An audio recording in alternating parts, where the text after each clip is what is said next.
Our next keynote is going to take us through why open source matters so much in today's day and age. Open source has literally opened the floodgates to creating software far more cheaper, reliably, and of a far higher quality. Our next speaker is Jan Wildeboer, an evangelist for the Europe, Middle East, and Africa at Red Hat. Jan, welcome to the stage. Good morning. You're very interestingly accessorized. Well, you know, first of all, thank you all for being here and listening to me, and thanks for the invitation to this wonderful event. I'm very honored to be here. First, a few things. Yes, I'm Red Hat's evangelist, which is kind of a weird job title, and it means I have to talk a lot about what's really happening out there. I have to wear the hat. It's part of my contract. I'm not allowed to take it off. As long as I work, I must wear it. I'm allowed to take it off for two reasons. The one is when I go to sleep, and the next one is when I take a shower, because that might hurt the hat, not me.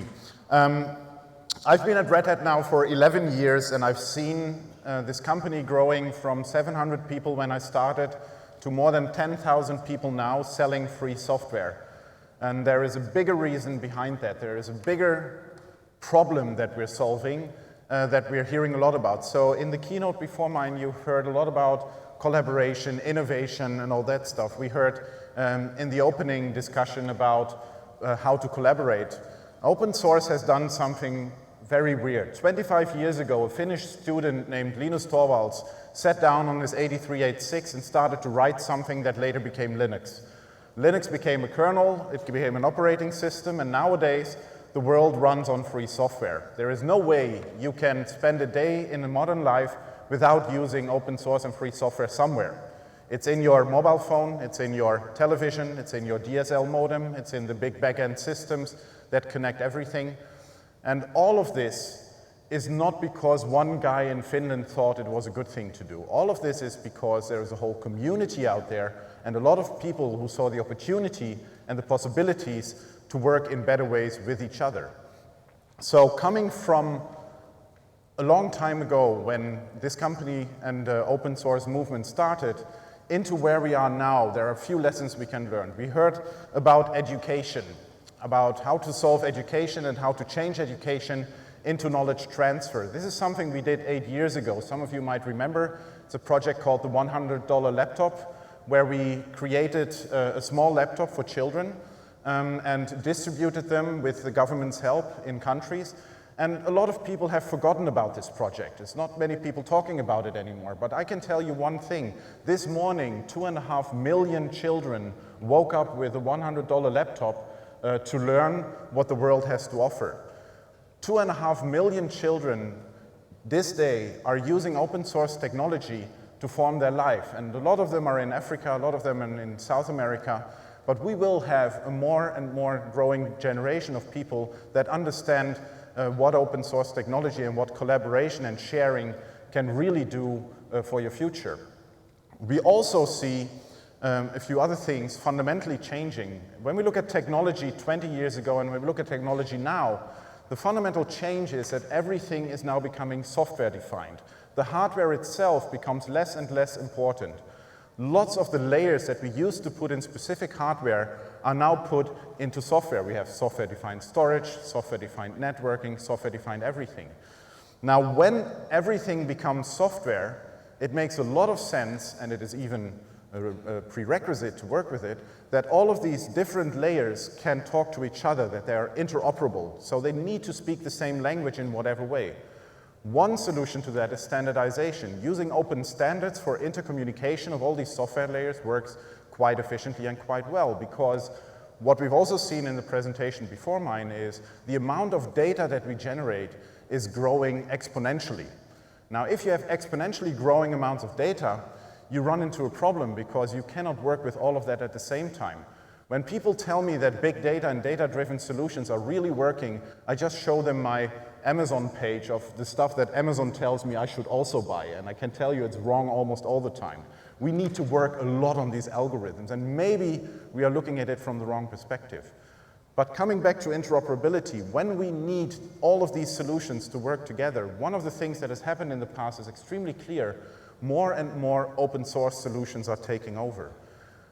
In my opinion, when I look at modern IT infrastructure, I think that round about 80% of the whole IT stack that you're using is non-competitive. This is stuff that you just need. You need data storage, you need networking, you need a lot of these components, databases, operating systems anyway. Now, if 80% of the stuff is non-competitive for your company or organization, when your money, your margin is just a 20% on top of that, then you should really focus on that 20% and nothing else. That 80% is then better solved in cooperative ways. This is what open source does. This is what we have experienced over the past 10 years. More and more parts of the stack become, competitively speaking, irrelevant. When they become irrelevant, it opens the gates for cooperation. And that is why in the software industry you see solutions like OpenStack and all these other very big projects focusing on that 80%. What we now are seeing is complete verticals, competing companies, competing banks, competing telcos, understanding that this 80% is not competitive, so they can cooperate directly. I have witnessed this in the telco market 2 years ago. I was at a conference in Malaga, and we had the top architects of all telcos around the world. And they were working on their giant new project called NFV, Network Function Virtualization, the infrastructure for the next generation of mobile and landline networks. And I looked at their architecture and I said, you know, round about 100% of that, what you're planning here, you can do with open source. And they said, tell us more. So I draw them a picture, which open source project to use.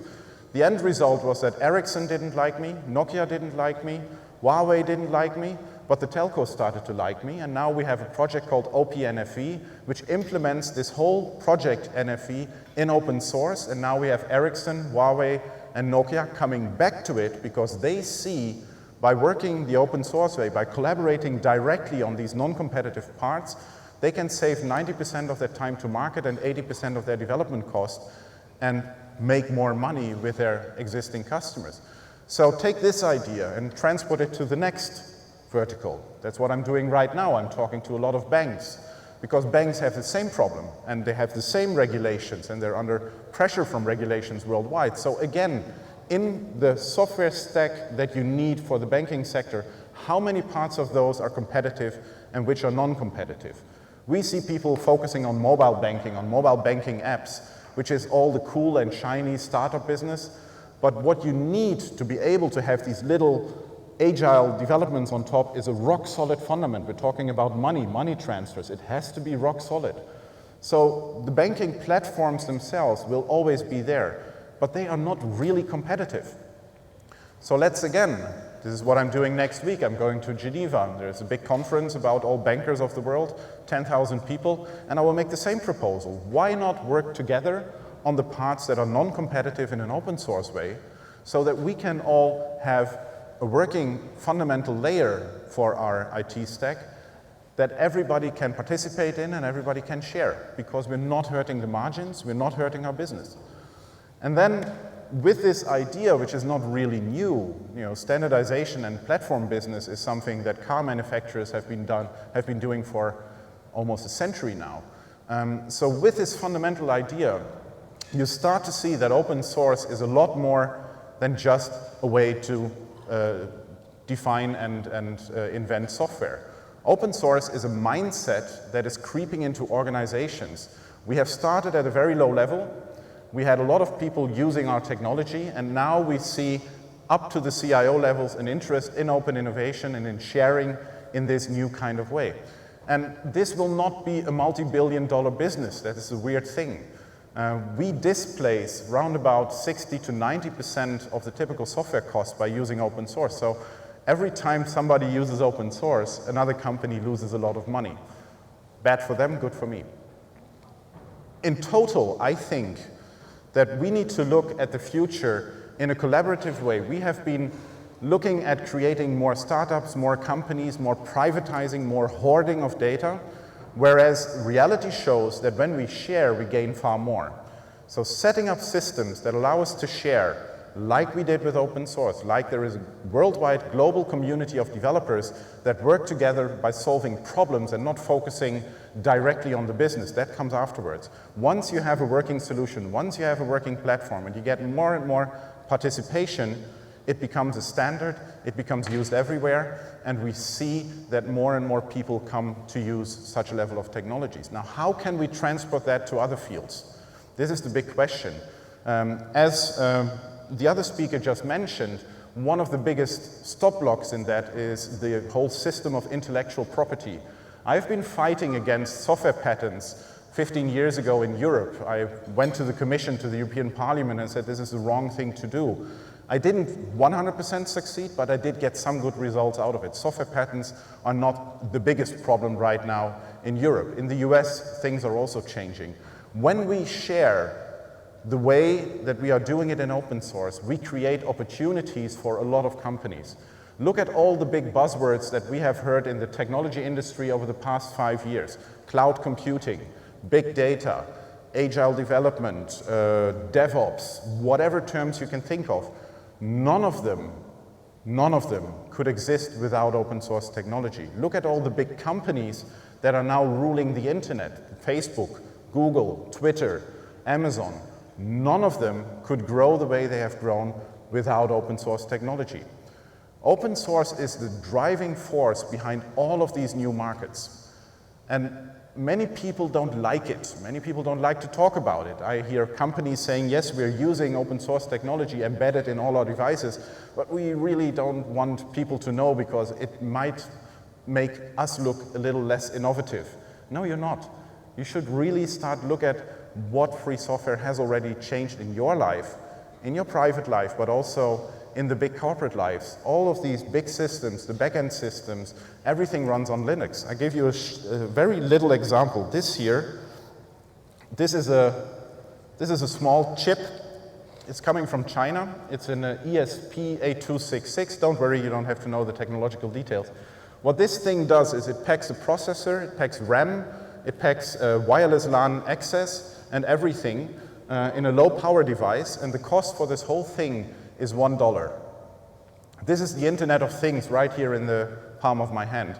This little device can be programmed with your computer. You can use a simple environment to program it. I've just put 20 of them in my automated home at home, so my house in Munich where I live should be working right now on stuff. I'm not really sure if it really works. I guess when I come home it will be big chaos.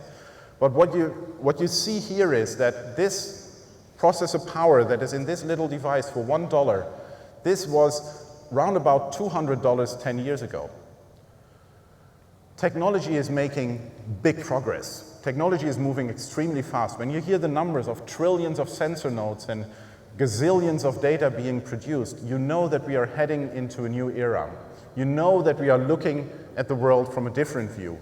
And before we dive into new things without really thinking about it, I think it's really important that we look back a little bit and learn how we can use this in the most successful and in the most productive way. And my solution to that is open source. And because I was tasked to bring back a little bit of time on the schedule, and I know you're all hungry for coffee and other things, I will stop right here. And if you have more questions about this, you will find us outside. Thank you for listening.